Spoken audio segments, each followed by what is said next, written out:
Nochebuena. Afuera nevaba, y yo, Elena, de 62 años, estaba sola. La casa, antes llena de vida, ahora reflejaba el silencio de mi soledad.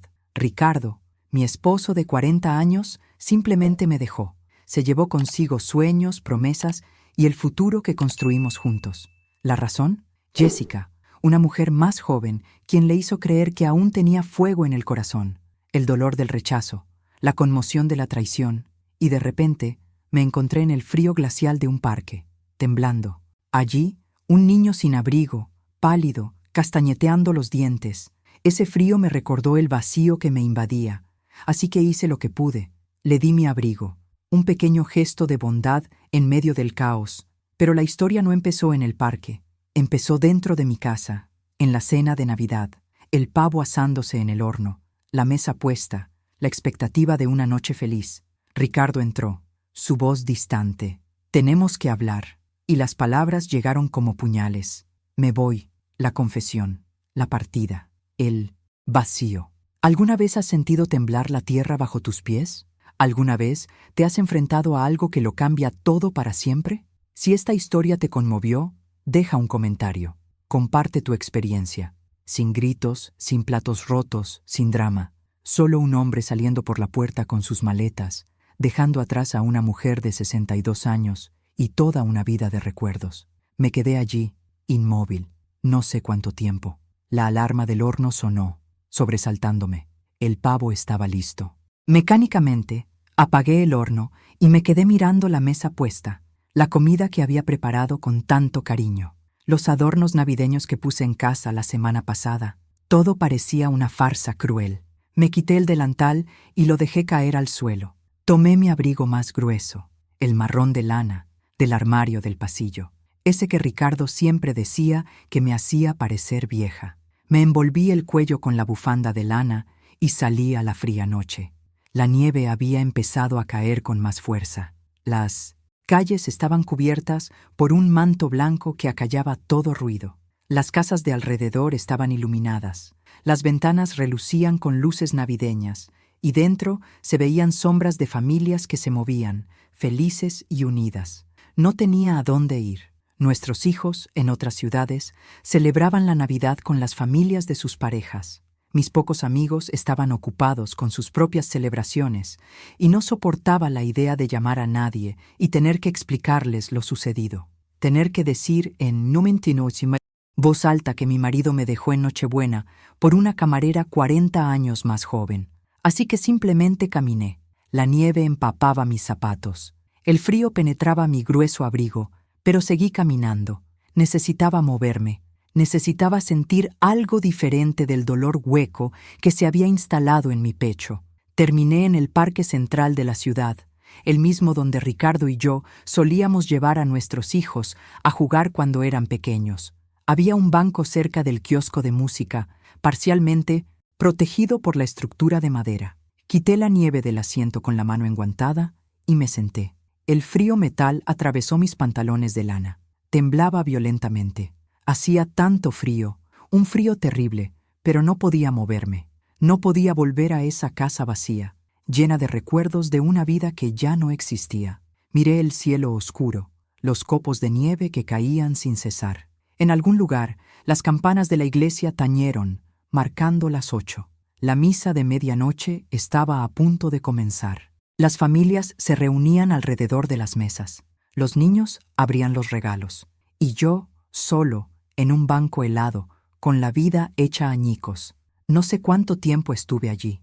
El frío ya me había calado los huesos y apenas sentía los pies dentro de mis zapatos empapados. Tenía las manos entumecidas, incluso dentro de mis guantes de lana. Pero el dolor físico fue casi un alivio. Al menos me hizo sentir algo concreto, algo distinto del vacío que amenazaba con tragarme por completo. El parque estaba prácticamente desierto. Nadie en su sano juicio se quedaría afuera con ese frío.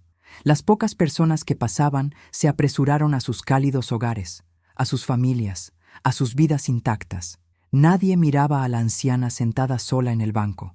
Yo era invisible, como siempre lo había sido. Durante 40 años me definí como la esposa de Ricardo, la madre de Pedro, André y Paula. Mi identidad Estaba entrelazada con la de esas personas, con los roles que desempeñaba. Nunca me detuve a pensar en ¿quién era Elena, la mujer tras esos títulos? Y ahora, sentada en esa nieve, me di cuenta de que no tenía ni idea. ¿Quién era yo sin Ricardo? ¿Qué disfrutaba haciendo además de cocinar sus platos favoritos y mantener la casa como a él le gustaba? ¿Cuándo fue la última vez que elegí ver una película que me apetecía, en lugar de dejarme llevar por los documentales de guerra que a él le encantaban? ¿Cuándo fue la última vez que hice algo solo porque me daba placer? No lo recordaba. Estaba tan absorto en mis pensamientos que apenas noté la figura que se acercaba. Solo al oír pasos irregulares en la nieve, levanté la vista. Un joven caminaba por el sendero principal del parque, con pasos lentos y cautelosos. A medida que se acercaba, pude distinguir mejor sus rasgos bajo la tenue luz de las farolas. Debía de tener unos 25, quizá 30 años, alto, delgado, con cabello oscuro y barba incipiente. Vestía vaqueros viejos y una camisa de manga larga demasiado fina para el clima. Sin chaqueta, sin guantes, sin bufanda, temblaba violentamente. Mi instinto maternal, ese que 40 años de cuidar a los demás habían convertido en algo natural, se activó de inmediato. Olvidé mi propio dolor, mi propia situación.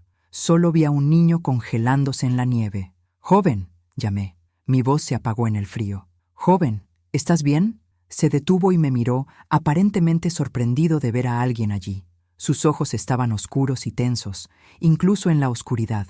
«Busco un lugar para calentarme», dijo. «Los refugios están llenos. Siempre están abarrotados en Navidad. Todos quieren sentirse bien ayudando a los pobres, ¿sabes?». Había amargura en su voz, pero también resignación, como si estuviera acostumbrado a las decepciones. Me levanté del banco con dificultad. Mis articulaciones protestaban después de estar tanto tiempo en el frío. «Te vas a congelar con esa ropa. ¿Dónde está tu chaqueta?». Se encogió de hombros, un gesto que lo hizo temblar aún más. «No tengo. Perdí mi trabajo hace 3 meses. Perdí mi apartamento poco después. Me robaron lo poco que tenía del refugio. Ahora solo tengo lo que llevo puesto». Lo miré con más atención. A pesar de su barba y su ropa desgastada, había algo en él que no encajaba con la imagen de una persona sin hogar. Su forma de hablar era elocuente y culta. Sus manos, aunque sucias, no parecían las de alguien que hubiera pasado años en la calle. Pero eso no importaba. Lo que importaba era que tenía frío, y yo tenía un abrigo grueso que podía salvarlo. Sin pensarlo mucho, comencé a quitarme el abrigo marrón de lana. «Toma», le dije, alargándoselo. «Póngase esto». Me miró como si me hubiera vuelto loca. «Señora, se va a congelar. No puedo aceptarlo. Llevo más ropa debajo». Mentí. Solo llevaba un suéter fino de lana debajo del abrigo, y no iba a quedarme allí mucho más tiempo. Usted, en cambio, pasará la noche buscando refugio. Era cierto. A pesar de todo, aún tenía un hogar al que regresar. «Por favor», insistí, cuando dudó. «Déjeme hacerlo». «No, es Navidad. Déjeme hacer algo bonito hoy». Algo en mi voz debió convencerlo. Tomó el abrigo con manos temblorosas y se lo puso rápidamente. Era demasiado grande para él, pero serviría. Vi el alivio instantáneo en su rostro al sentir la calidez de la lana envolviéndolo. «No sé qué decir», murmuró. «Ni siquiera me conoces. ¿Por qué harías esto?». «Porque alguien necesita ayuda», respondí simplemente. «Y porque hoy aprendí que las peores cosas pueden pasar sin previo aviso. Si puedo evitar que te pase algo malo, lo haré». El frío me golpeó con fuerza en cuanto me quité el abrigo de los hombros. El viento atravesaba mi fina blusa como cuchillos de hielo. Empecé a temblar de inmediato, pero no me arrepentí. Ese chico lo necesitaba más que yo. Me observó durante un largo rato. Sus ojos oscuros me examinaron. «Me llamo Matthew», dijo finalmente, «y me acabas de salvar la vida». «¿Literalmente?», pregunté sonriendo. «No exageres, Elena. Es solo un abrigo». «No es solo un abrigo». Metió las manos en los bolsillos, disfrutando claramente del calor. «Es el primer acto de bondad genuina que recibo desde que lo perdí todo. La mayoría de la gente me mira como si fuera invisible o, peor aún, peligrosa». Conocía bien esa sensación. A los 62 años me había vuelto invisible para mi propio marido. «¿Qué te trajo por aquí?», pregunté, abrazándome en vano, intentando entrar en calor. «A este parque, quiero decir. Solía venir aquí de Niño, respondió Matthew, mirando a su alrededor. Mis padres me traían aquí a jugar. Su voz se fue apagando. Murieron hace 5 años, en un accidente de coche. Después de eso, todo se vino abajo. Me derrumbé. Lo siento, dije con sinceridad. ¿Y tú?, preguntó. ¿Qué te trae por un banco congelado en Nochebuena? Dudé. No conocía a ese chico. No le debía nada. Pero quizás por eso mismo salieron esas palabras. Mi marido me dejó hoy. 40 años de matrimonio, tirados a la basura, porque conoció a una camarera de 29 años que lo hace rejuvenecer. Se me quebró la voz al pronunciar la última palabra. Se fue de casa hacía 2 horas, y yo no podía quedarme allí. No podía quedarme rodeada de todo lo que construimos juntos. Mateus asintió lentamente, como si lo comprendiera perfectamente. Es curioso cómo funciona la vida, ¿verdad? Tienes una casa, pero no puedes quedarte en ella. Daría lo que fuera por una casa, pero no la tengo.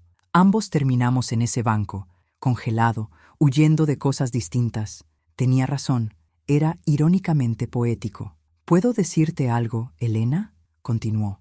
Un hombre que abandona 40 años de matrimonio por alguien más joven es un idiota. Puede que crea que busca la juventud, pero en realidad huye de sí mismo. Y uno no huye de sí mismo cambiando de pareja.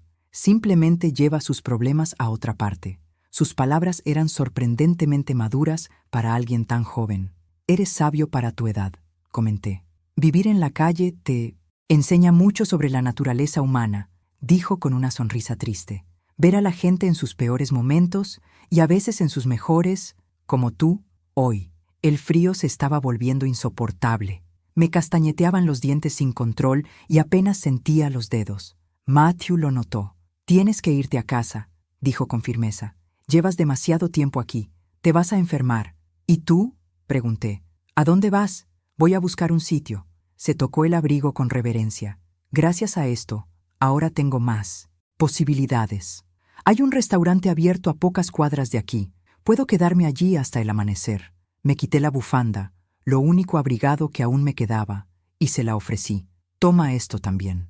Por favor, Elena, insistí. Tomó la bufanda, con los ojos brillantes de emoción.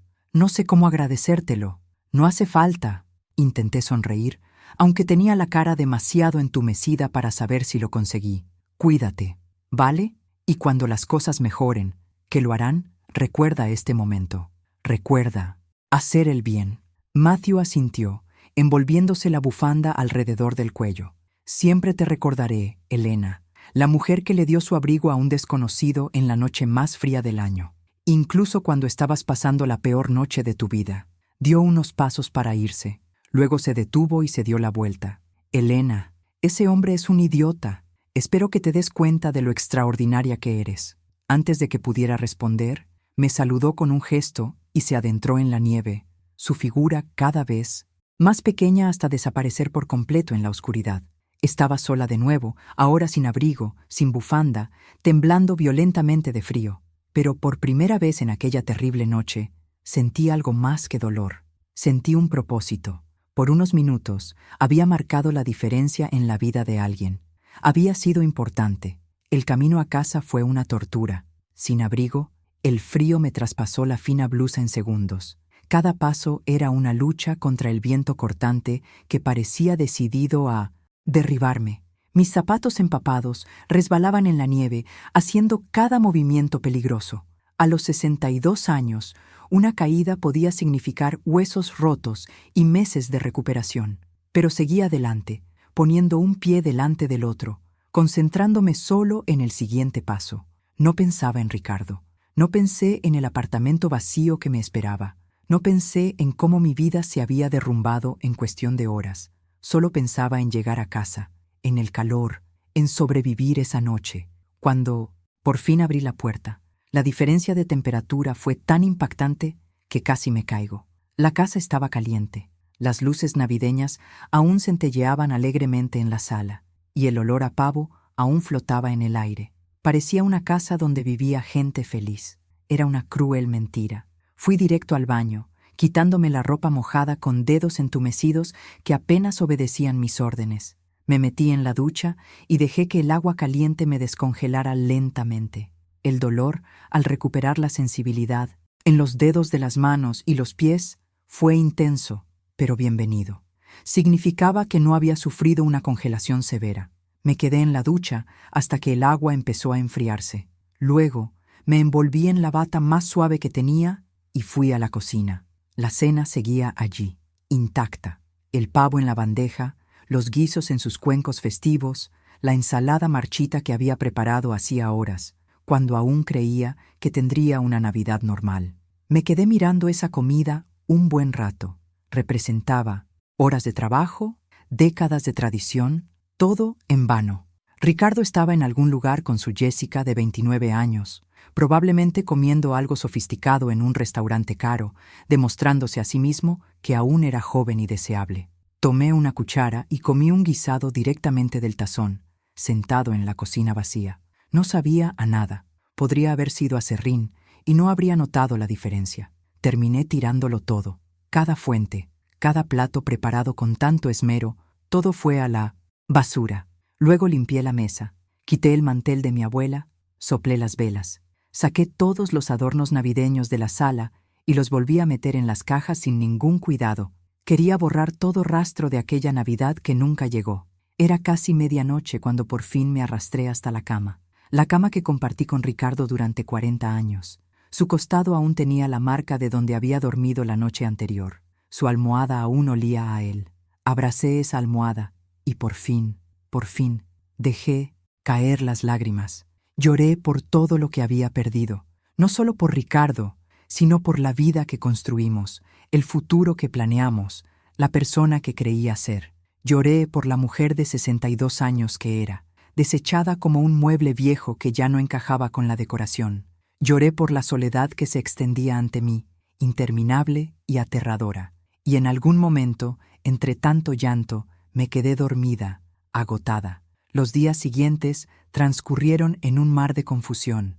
El día de Navidad, ignoré las llamadas de mis hijos. No podía fingir que todo estaba bien, pero tampoco estaba lista para decir la verdad. Así que simplemente no contesté, enviándoles mensajes diciendo que tenía una gripe muy fuerte y que no quería contagiar a mis nietos. Pasé todo el día en pijama, viendo la tele sin ver nada. La casa se sentía extraña sin Ricardo, demasiado silenciosa, demasiado vacía.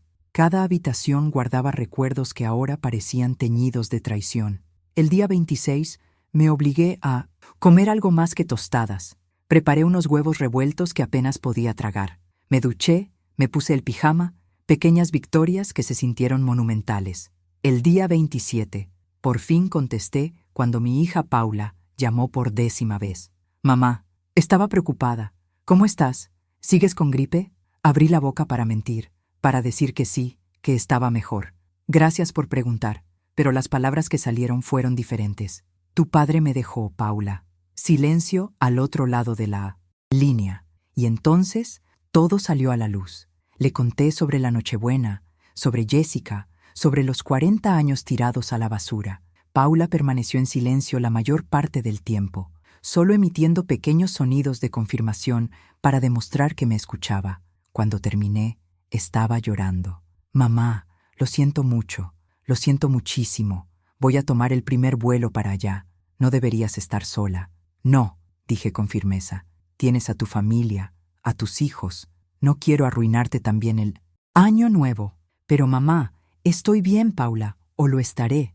Solo necesito tiempo. Hablamos un poco más». Me hizo prometer que la llamaría todos los días, que comería bien, que no me quedaría en la cama. Hice una promesa, aún sabiendo que probablemente la rompería. Luego llamé también a mis hijos. Pedro estaba furioso. Quería venir inmediatamente a confrontar a su padre. André permaneció en silencio, asimilándolo. Ambos se ofrecieron a visitarme. Ambos recibieron la misma respuesta. «Quédense con sus familias. Estaré bien». Pero la verdad era que no sabía si estaría bien. No tenía ni idea de cómo seguir adelante. Era 28 de diciembre, 3 días después de aquella terrible noche que cambió mi vida de nuevo. Estaba en la sala, intentando encontrar energía para ducharme, cuando oí un sonido extraño afuera. Parecía el rugido de motores, muchos motores de coches, todos llegando al mismo tiempo. Me acerqué a la ventana y miré a través de las cortinas. Mi tranquila calle suburbana estaba siendo invadida por una flota de autos de lujo, camionetas negras, todas idénticas, todas muy caras. Había al menos 8, quizá 10 vehículos perfectamente alineados en la acera. Mi primer pensamiento fue que debía ser algún error. Tal vez buscaban la casa de alguien. Mi segundo pensamiento fue de preocupación. ¿Le había pasado algo a alguno de mis hijos? ¿Venía la policía a traer malas noticias?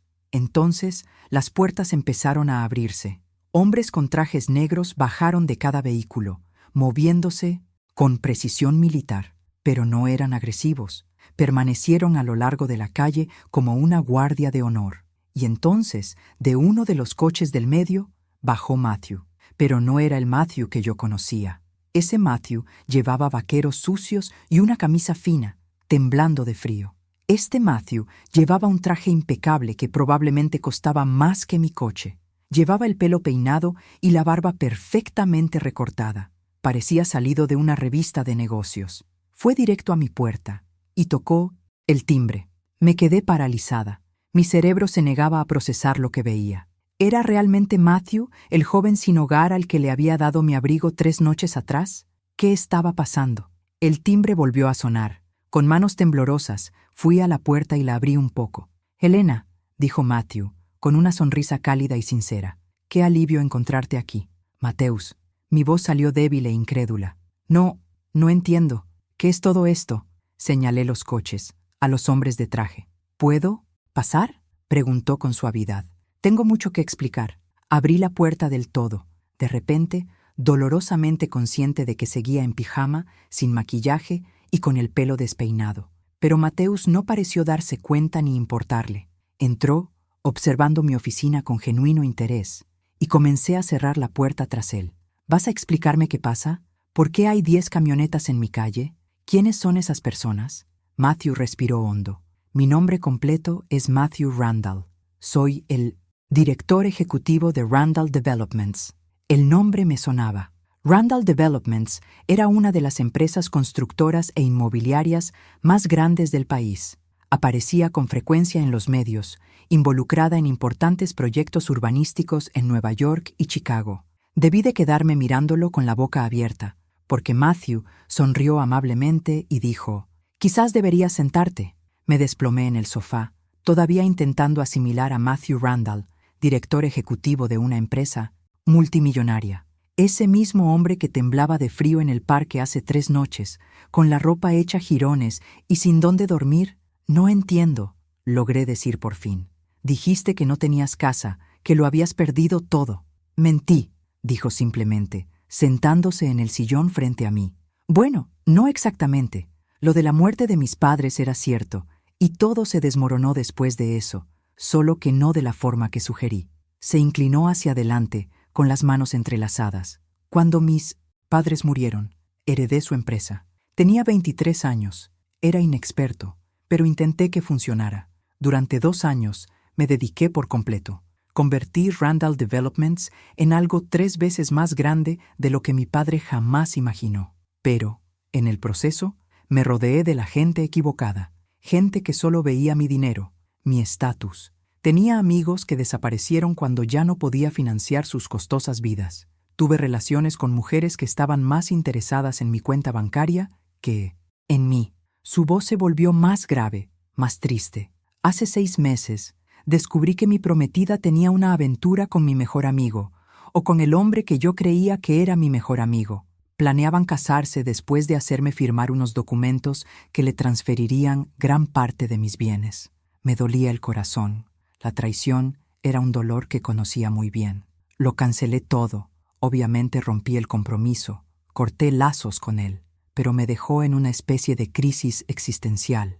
Empecé a cuestionarlo todo y a todos a mi alrededor. Así que decidí hacer una prueba. Decidí disfrazarme de alguien sin nada para ver cómo me trataba la gente. He pasado los últimos 3 meses haciendo esto periódicamente, usando ropa vieja, caminando por diferentes partes de la ciudad, observando cómo reacciona la gente ante alguien que creen que no tiene nada que ofrecer. «¿Y qué descubriste?», pregunté, anticipando ya la respuesta. «Que la mayoría de la gente no te ve, si no puedes hacer nada por ellos». Pasé junto a cientos de personas, y la gran mayoría me ignoró por completo. Algunos fueron crueles. Algunos me lanzaron monedas como si fuera un mendigo, sin siquiera mirarme a la cara. Se detuvo y me miró fijamente. Pero tú eras diferente, Elena. Claramente estabas pasando por el peor momento de tu vida. Cualquiera lo habría entendido si simplemente hubieras seguido adelante, si te hubieras centrado en tu propio dolor. Pero viste a alguien necesitado y actuaste de inmediato para ayudar. Solo era un abrigo y una bufanda, murmuré.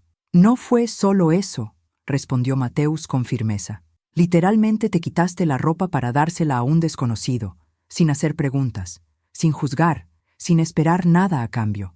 Estabas helado, pero te importaba más mi bienestar que el tuyo. Metió la mano en el bolsillo interior de mi chaqueta y sacó mi abrigo marrón, limpio, planchado y como nuevo. Lo restauraron, dijo, entregándomelo. Pero Elena, no vine solo a devolverte el abrigo. Vine a hacerte una propuesta. Tomé el abrigo sintiendo la tela familiar entre mis dedos. Estaba confundida, emocionada y completamente perdida en cuanto a hacia dónde iba esta conversación. ¿Qué clase de propuesta? Matthew volvió a sentarse. Su postura se volvió más formal, más profesional. Randall Developments cuenta con una rama filantrópica, el Instituto Randall. Donamos alrededor de $4 millones al año a diversas causas, como la construcción de viviendas asequibles, programas educativos y centros comunitarios. Actualmente, el instituto está dirigido por profesionales con títulos en administración de empresas y finanzas. Son competentes, pero no están bien conectados. Me miró fijamente. Necesito a alguien que entienda lo que realmente significa necesitar ayuda. Alguien con compasión genuina. Alguien que vea a las personas, no a los números. Y en los últimos 3 meses de este experimento, eres la primera persona que ha demostrado el tipo de carácter que busco. Metin dio un vuelco el corazón. ¿Qué propones exactamente? Quiero que trabajes como directora de Relaciones Comunitarias del Instituto Randall. Será tu responsabilidad asegurar que nuestros programas realmente satisfagan las necesidades de las comunidades. Visitarías proyectos, hablarías con los beneficiarios y nos ayudarías a entender dónde podemos marcar una verdadera diferencia. Me mencionó un salario que me dejó atónito. Era más de lo que ganábamos Ricardo y yo juntos en nuestros mejores años. Mateus, no tengo experiencia en esto. He sido secretaria toda la vida. ¿Cómo puedo gestionar programas multimillonarios?, preguntó. Aprenderías y no estarías solo. Contamos con todo un equipo de profesionales que se encargan de los aspectos técnicos. Lo que necesitamos es a alguien con corazón, con verdadera empatía. Eso no se aprende en ninguna universidad. Me miré las manos, las arrugas que marcaban cada año de mis 62 años. ¿Por qué yo, Matthew? Seguro que conociste a otras. Buenas personas durante tus exámenes. Conocí a gente que tiraba monedas, gente que decía buena suerte y seguía adelante. Fueron gestos amables, sí, pero nada que realmente costara nada. Se inclinó de nuevo hacia adelante. Me diste algo que te costó. Estabas helada, pero te preocupaste más por mí. Eso no es solo amabilidad, Elena. Es sacrificio, y ese es exactamente el tipo de persona que quiero que lidere nuestras iniciativas filantrópicas. No lo sé, dudé. Es mucha responsabilidad. ¿Y si fracaso? Entonces corregimos el rumbo y lo intentamos de nuevo. Pero, Elena, ¿puedo decirte algo? Esa noche me dijiste que tu marido te dejó por alguien más joven, que te hacía sentir descartada, inútil. Asentí, sintiendo un dolor familiar oprimirme el pecho. Ese hombre era un idiota ciego, dijo Matthew con convicción, porque al mirarte ahora veo a alguien con décadas de sabiduría, compasión y fortaleza. Veo a alguien que decide ayudar, incluso cuando sufre. Eso es extraordinario, Elena. Eres extraordinaria. Las lágrimas comenzaron a correr por mi rostro. Hacía tanto tiempo que nadie me veía así. Hacía tanto tiempo que no me veía así. No tienes que decidir ahora, continuó Matthew con dulzura. Piénsalo. Pero Matthew sacó una tarjeta de visita del bolsillo y la dejó sobre la mesa de centro. Espero sinceramente que digas que sí. Creo que podríamos hacer un trabajo increíble juntos. Se levantó para irse. Hice lo mismo, acompañándolo hasta la puerta. Allí se detuvo y se dio la vuelta. Ese abrigo me salvó esa noche, no físicamente. Tengo conductores y guardias de seguridad que me habrían buscado si hubiera llamado. Pero tú me salvaste de otra manera. Me salvaste de perder la fe en la gente. Gracias por eso, Helena. Y por favor, considera mi propuesta. El mundo necesita más personas como tú en puestos donde puedan marcar la diferencia. Después de que se fuera y las camionetas desaparecieran calle abajo, me quedé en la puerta un buen rato, con la tarjeta de visita y mi abrigo restaurado en la mano. Mi vida se había destrozado hacía apenas 3 días. Me sentía vieja, abandonada, sin propósito. Y ahora, de repente, alguien me decía que era extraordinaria, que valía, que podía marcar la diferencia en el mundo. Fue aterrador, fue emocionante, fue completamente inesperado. Pasé los siguientes 3 días en una montaña rusa de emociones. En un momento estuve convencida de que debía aceptar la oferta de Matthew. Al siguiente, estaba segura de que sería un completo desastre. A los 62 años, sin experiencia, ¿qué sabía yo de gestionar programas filantrópicos multimillonarios? Pero entonces pensé en cómo me sentí aquella noche en el parque, en cómo, por unos minutos, había olvidado por completo mi propio dolor para ayudar a alguien. Me dio un propósito, aunque temporal. Y pensé en Matthew, un hombre que lo tenía todo pero se sentía vacío, buscando desesperadamente algo real en un mundo de falsedad. Ambos estábamos rotos, a nuestro modo, pero ese encuentro casual nos había dado algo que necesitábamos: esperanza. Al tercer día, estaba mirando por la ventana de la cocina, observando la nieve que por fin había dejado de caer, cuando sonó mi teléfono. Era Ricardo.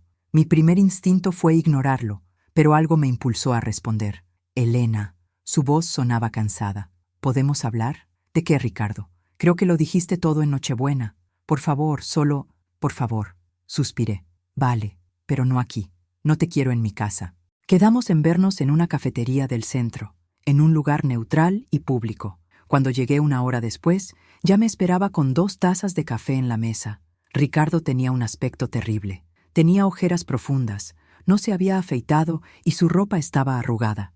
Ya no era el hombre seguro de sí mismo que se había ido de casa 4 días antes. Gracias por venir, me dijo cuando me senté. Casi no vengo, respondí con sinceridad. ¿Qué quieres, Ricardo? Revolvió su café, evitando mi mirada. Cometí un error, un terrible error. ¿En serio? ¿Cuándo te diste cuenta de eso? ¿Cuándo Jessica empezó a pedir cosas demasiado caras? ¿Cuándo te diste cuenta de que una chica de 29 años no tiene nada que ver con un hombre de 65? No fue así, murmuró. ¿Y entonces cómo fue? Finalmente lo miré y vi la vergüenza en sus ojos. Rompió conmigo 2 días después de Navidad. Dijo que era demasiado viejo y aburrido para ella, que creía que sería más divertido. Pero lo único que hice fue quejarme de mi dolor de espalda y querer acostarme temprano. Debería haber sentido satisfacción, pero lo único que sentí fue una profunda tristeza. Y ahora quieres volver, concluí.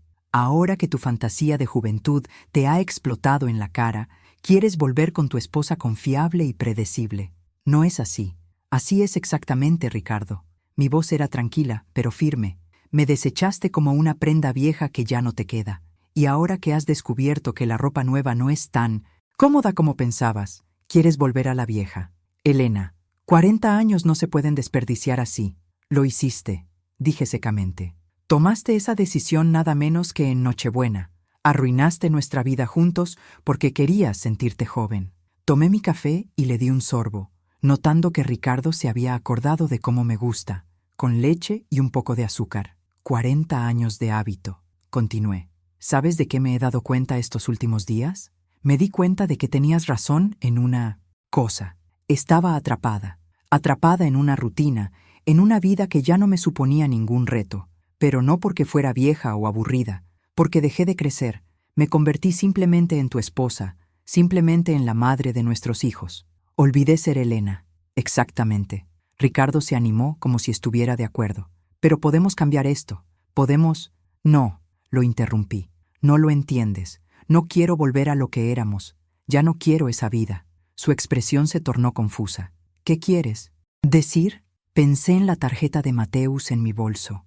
La propuesta que parecía imposible y perfecta a la vez, sobre la oportunidad de ser algo más que la esposa abandonada de alguien. Recibí una oferta de trabajo. dije. Un puesto importante, con mucha responsabilidad, algo que nunca imaginé. Ricardo frunció el ceño. ¿Qué clase de trabajo? Eso no importa. Lo que importa es que alguien vio valor en mí. Alguien cree que puedo marcar la diferencia en el mundo. No como tu esposa, ni como la madre de nuestros hijos, como Elena, como yo misma. Elena, sé realista. Tienes 62 años. ¿Quién le daría un puesto importante a una anciana?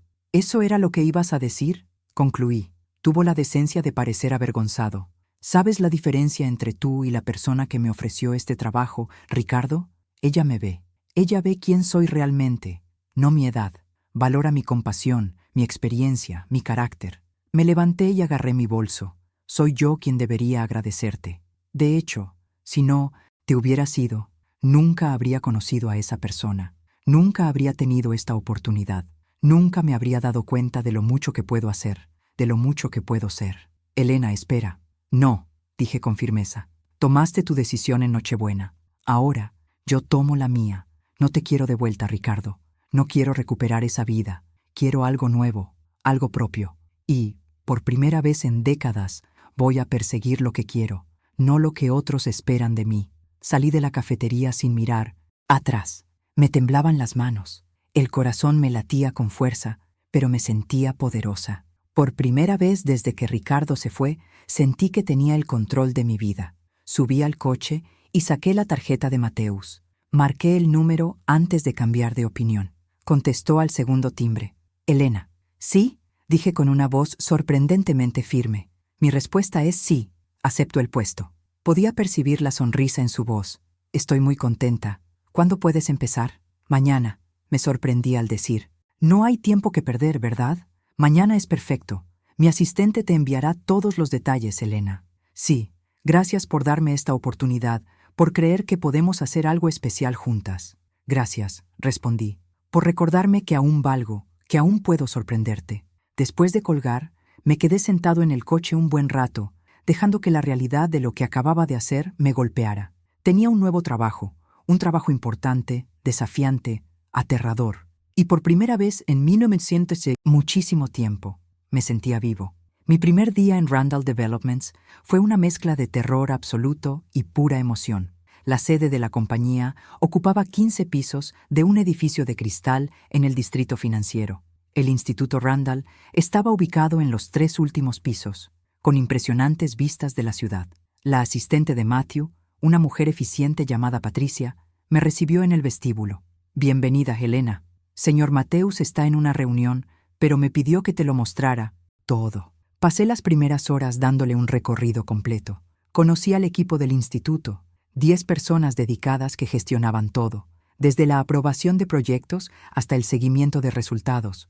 Todos fueron amables, pero pude percibir el escepticismo en sus miradas. ¿Quién era esta mujer de 62 años, sin experiencia relevante, que de repente estaba siendo colocada en un puesto de liderazgo? Mateus apareció a la hora del almuerzo y sugirió que cenáramos en su oficina, mientras explicaba su visión para el instituto. El problema con la filantropía tradicional, dijo mientras comíamos ensaladas, su asistente las había pedido, es que es demasiado distante. Personas en elegantes oficinas deciden qué necesitan las comunidades sin hablar realmente con ellas. Quiero cambiar eso. Quiero que salgan al campo, visiten los proyectos que financiamos, hablen con las personas a las que se supone que debemos ayudar, entiendan qué funciona y qué no. ¿Qué pasa si descubro que muchas cosas no funcionan? Pregunté. Entonces las arreglamos. De eso se trata, Elena. No busco a alguien que mantenga el statu quo. Busco a alguien que cuestione y mejore todo lo que hacemos. Pasamos la tarde siguiente revisando los proyectos actuales del instituto. Había muchísimas escuelas en comunidades desfavorecidas, programas de formación profesional, centros comunitarios y viviendas sociales. Cada uno representaba millones de dólares invertidos, vidas potencialmente transformadas. Pero, al leer los informes, noté algo. Todos eran muy estériles, llenos de números y estadísticas, pero sin historias reales de personas reales, sin rostros, sin nombres, sin la humanidad detrás de los datos. Matthew, dije, señalando un informe particularmente seco sobre un programa de capacitación. Dice que capacitamos a 500 personas en habilidades profesionales básicas. Pero ¿quiénes son estas personas? ¿Consiguieron trabajo después? ¿Realmente mejoraron sus vidas? Miró el informe y luego a mí, con una lenta sonrisa formándose en su rostro. Esa es exactamente la pregunta correcta, y sinceramente no lo sé. Nunca visitamos el sitio. Entonces vamos a visitarlo, dije con una confianza que desconocía. Mañana veremos este programa con nuestros propios ojos. Y así lo hicimos. Al día siguiente, Matthew y yo, acompañados únicamente por su chofer, fuimos a visitar el Centro de Formación Profesional de San Juan, ubicado en una de las zonas más pobres de la ciudad. Lo que encontramos fue revelador. El centro en sí tenía buenas intenciones, unas instalaciones limpias y organizadas, con aulas y equipo. Pero, al hablar con instructores y estudiantes, descubrimos problemas que ningún informe mencionaba. Los cursos son buenos, dijo María, una mujer de 35 años que toma un curso de costura, pero la mayoría no conseguimos trabajo después. Las empresas quieren experiencia, y no podemos conseguirla sin un primer empleo. Es un círculo vicioso. Otro problema. El centro cerraba a las 5 de la tarde, justo cuando muchos de los que necesitaban los cursos dejaban sus trabajos mal pagados. Me encantaría hacer el curso de informática, explicó un joven llamado Rafael. Pero tengo 2 trabajos para mantener a mi familia. ¿Cuándo podría ir? Mateus y yo pasamos 3 horas allí, simplemente hablando con la gente, escuchando sus historias, comprendiendo sus realidades, y al irnos, teníamos una lista enorme de cosas que debían cambiar. De regreso, Mateus se mostró pensativo. Invertimos $2 millones en ese centro, y está ayudando a algunas personas, sí, pero podría estar ayudando a muchas más si hubiéramos comprendido realmente las necesidades de la comunidad. Cambiemos eso, dije. Ampliemos el horario de atención. Creemos alianzas con empresas para garantizar que los graduados tengan oportunidades laborales reales. Hagamos que esto sea significativo. Me miró con admiración. Llevas 3 días aquí y ya estás revolucionando nuestra forma de hacer las cosas. Solo hago preguntas, respondí, y escucho las respuestas. Las semanas siguientes fueron un torbellino. Visitamos un proyecto tras otro, y cada uno reveló brechas entre la intención y el impacto real. Y, en cada lugar, implementamos cambios. En el programa de vivienda, descubrimos que las casas se estaban construyendo sin considerar las necesidades reales de las familias. Muchas tenían solo una habitación, insuficiente para familias numerosas. Cambiamos el diseño. En el programa de salud comunitaria, nos dimos cuenta de que las clínicas operaban en horarios que no convenían a los trabajadores. Ampliamos el horario y añadimos servicios de fin de semana. En un programa de comidas escolares, descubrimos que muchos niños llegaban con hambre porque no desayunaban en casa. Incorporamos un desayuno. Cada cambio parecía pequeño por separado, pero en conjunto estaban transformando el funcionamiento del Instituto Randall. Y estaba prosperando de una manera que jamás imaginé posible. Por primera vez en décadas, me desperté con ganas de ir a trabajar. Mis días estaban llenos de propósito, desafíos y la sensación de marcar una verdadera diferencia en el mundo. Ricardo intentó llamarme varias veces durante las primeras semanas. Ignoré la mayoría de las llamadas. Cuando finalmente respondí, le dije claramente que no había nada que discutir. Él había tomado su decisión, yo la mía. Nuestra historia había terminado. Intentó discutir, decir que aún me amaba, que podíamos empezar de nuevo, pero sus palabras sonaban vacías. ¿Cómo puedes amar a alguien a quien descartaste tan fácilmente? ¿Cómo puedes confiar en alguien que destruyó 40 años en una noche? Dije. Ricardo, me liberaste. ¿No te das cuenta de que si no me hubieras dejado, nunca habría descubierto de qué soy capaz? Nunca habría encontrado este propósito. Así que, gracias, de verdad. Pero no vamos a volver, nunca. Mis hijos tenían reacciones encontradas ante mi nueva vida. Paula estaba orgullosa y me animaba. Pedro estaba preocupado por la velocidad de los cambios. André estaba confundido por todo. Mamá, me dijo Paula durante una videollamada, te ves joven y feliz. Hacía años que no te veía así. Tenía razón. Al mirarme al espejo, vi a una persona diferente. Seguía teniendo 62 años. Aún tenía arrugas y canas, pero mis ojos brillaban. Mi postura era más recta. Había una energía en mí que antes no tenía. 3 meses después de empezar en el Instituto Randall, Matthew me llamó a su oficina para una reunión. Al entrar, me encontré no solo con él, sino también con 3 miembros de la junta directiva de Randall Developments. Se me encogió el estómago. ¿Había hecho algo mal? ¿Mis cambios radicales habían molestado a alguien importante? Helena, empezó Matthew con una sonrisa misteriosa. Me gustaría presentarle formalmente a algunos miembros de nuestra junta directiva. Solicitaron conocerla. Una mujer, elegante, de unos 50 años, se levantó y me extendió la mano. Doctora Beatriz, miembro de la junta directiva y especialista en desarrollo social. He seguido su trabajo en el instituto con gran interés. ¿Buen o mal interés?, pregunté sin poder evitarlo. Se rió. Muy bien. Lo que han logrado en 3 meses es extraordinario. La tasa de efectividad de nuestros programas ha aumentado en un 40%. La retroalimentación de las comunidades es la mejor que hemos tenido. Y, lo más importante, realmente estamos cambiando vidas de manera medible. Los demás miembros de la Junta coincidieron, citando estadísticas y resultados que, sinceramente, me sorprendieron. Sabía que estaba haciendo un buen trabajo, pero no me había dado cuenta del impacto total. La Junta está tan impresionada, continuó Matthew, que nos gustaría proponer algo. Queremos expandir significativamente el Instituto Randall, duplicar nuestro presupuesto anual a $8 millones, y queremos que lideres esta expansión como director ejecutivo de todo el instituto, no solo de relaciones comunitarias, sino de todo. Pero, Mateus, comencé. Seguirá siendo mi proyecto, dijo, pero has demostrado una visión y una capacidad de ejecución que superan con creces lo que yo podría hacer solo. Helena, has transformado no solo el instituto, sino la forma en que toda la empresa concibe la responsabilidad social. Miré a esas personas exitosas y poderosas, que me ofrecían una enorme responsabilidad. Hace 6 meses, solo era la esposa abandonada de Ricardo. Ahora me ofrecían la dirección de una de las instituciones filantrópicas más grandes del país. Necesito un momento, dije, poniéndome de pie. Disculpen. Fui al baño y me apoyé en el lavabo, mirándome en el espejo, con las manos temblorosas y el corazón acelerado. ¿Era miedo? ¿Era emoción? Ambas cosas. Pensé en Helena de hacía 6 meses, sentada en ese banco congelado, sintiendo que su vida se había acabado. Si pudiera hablar con ella ahora, ¿qué le diría?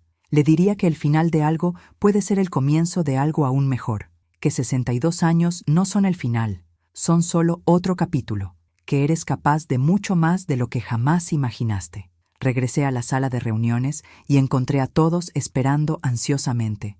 Sí, dije simplemente, acepto. La sala estalló en sonrisas y apretones de manos. Matthew me abrazó rápidamente y susurró. Sabía que dirías que sí. Eres demasiado fuerte para rechazar. Un desafío. Las semanas siguientes fueron intensas.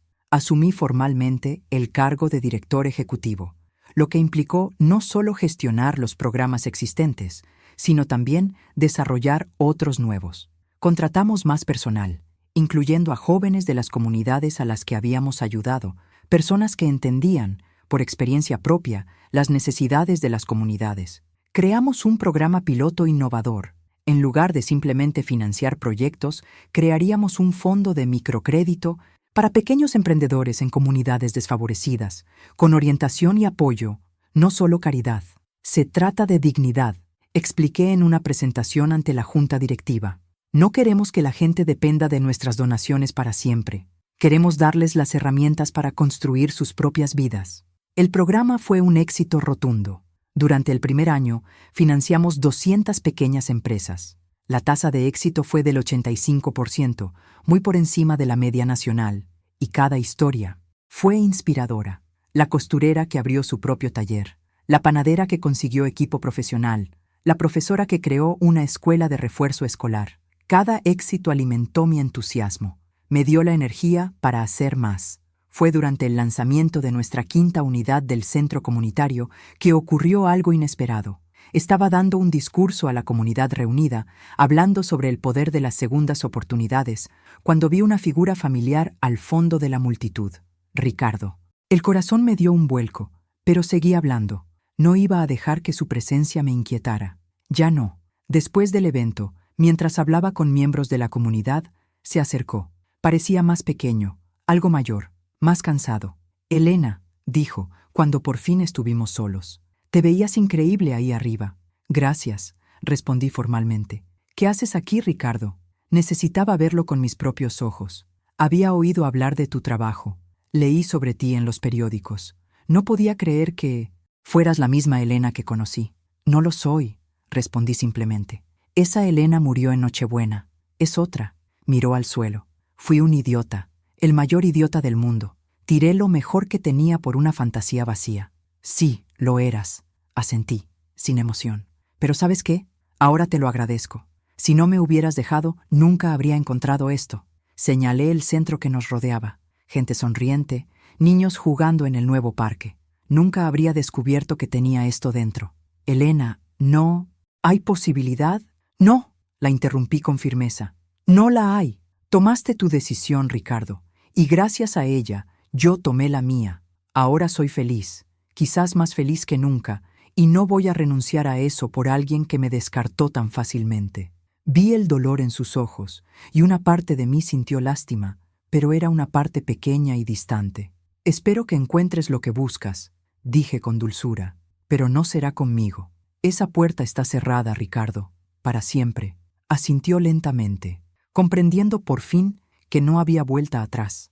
Te mereces toda la felicidad, Elena. Siento que me haya tardado tanto en darme cuenta de lo especial que eres. Yo también, respondí, pero al menos me di cuenta, al final. Eso es lo que importa. Mateus apareció a mi lado en cuanto Ricardo se fue. ¿Estás bien?, preguntó en voz baja. Más que bien, respondí con una sonrisa. Ese fue mi pasado. Esto de aquí. Señalé todo lo que nos rodeaba. Es mi presente y mi futuro. Un año después de 1900, aquella fatídica Nochebuena, asistí a otro evento. Muy diferente. Era el lanzamiento oficial de la iniciativa de microcrédito Randall, ahora un programa nacional que había ayudado a más de 1000 pequeños empresarios a hacer realidad sus sueños. El evento se celebraba en el salón principal de Randall Developments, con cientos de invitados, desde destacados líderes empresariales hasta beneficiarios de nuestros programas de las comunidades que hemos transformado. Estaba en el escenario, a punto de dar el discurso inaugural, cuando miré al público y vi rostros que representaban mi trayectoria. Mis 3 hijos estaban en la primera fila, todos sonriendo con orgullo. María, la costurera que conocí en el primer centro que visité, ahora dueña de su propia pequeña fábrica, estaba allí. Rafael, el joven que quería hacer un curso de informática, pero no tenía tiempo, ahora era programador junior en una startup. Decenas de otras personas cuyas vidas se vieron impactadas por nuestro trabajo. Y Matthew estaba a mi lado en el escenario, no como mi jefe, sino como mi compañero en esta misión. Empecé a hablar y las palabras fluyeron con naturalidad. Hablé de segundas oportunidades, de cómo los finales pueden ser comienzos disfrazados, de que nunca es tarde para descubrir tu propósito. Hace exactamente un año, dije, estaba sentado en un banco congelado, convencido de que mi vida había terminado. Tenía 62 años. Me acababa de dejar el hombre con el que había pasado 40 años y no veía futuro. Pero esa noche tomé una decisión sencilla. Vi a alguien necesitado y decidí ayudar, incluso cuando yo mismo sufría. Y esa simple decisión lo cambió todo. Miré a Matthew, quien sonrió alentadoramente. Aprendí que la bondad no es debilidad, que la compasión es fortaleza, que nunca somos demasiado viejos para empezar de cero, para crecer, para convertirnos en algo nuevo. Y aprendí que, a veces, las peores cosas que nos pasan son simplemente el universo empujándonos en la dirección en la que deberíamos haber estado yendo desde el principio. El público aplaudió, pero continué. Este instituto, este trabajo que hacemos, no se trata de caridad, se trata de dignidad. Se trata de ver potencial donde otros ven problemas. Se trata de darles a las personas no lo que creemos que necesitan, sino las herramientas para que puedan construir lo que saben que necesitan. Porque he estado ahí. He estado en el lugar donde te sientes descartado, inútil, olvidado. Y sé que, a cientos veces, lo único que necesitamos es que alguien vea nuestro valor cuando nosotros mismos no podemos verlo. Al terminar, hubo una ovación de pie. Las lágrimas corrían por mi rostro, pero eran lágrimas de alegría, de logro, de gratitud. Después del evento, durante la recepción, se acercó una joven de unos 30 años, elegantemente vestida, y había algo familiar en su rostro. «Señora Elena», empezó nerviosa. «Me llamo Jessica». Todo mi cuerpo se tensó. Jessica, la camarera de 29 años que Ricardo había elegido en mi lugar. «Sé quién eres», dije con calma. «Necesitaba venir, necesitaba disculparme». Miró al suelo. «Lo que hice fue terrible. Sabía que estaba casado, pero me convencí de que no importaba. Ese amor lo justificaba todo». Respiró hondo. «Pero no importa». Y después de romper con él, me di cuenta de cuánto me dolía. No solo a él, sino a ti, una mujer que nunca me hizo daño. La miré, la mujer que había sido parte de la peor noche de mi vida, y me di cuenta de que no sentía ira, ni resentimiento, nada. Ella era irrelevante para la persona en la que me había convertido. «Estás perdonada», dije simplemente. Jessica parpadeó, sorprendida. «¿Así sin más?» «Así sin más. Porque aferrarme a la ira solo me haría daño, y porque sinceramente me hizo un favor. Si Ricardo no me hubiera dejado, nunca habría encontrado esto». Señalé la sala llena de gente, la obra que habíamos construido. «Así que, gracias», en realidad.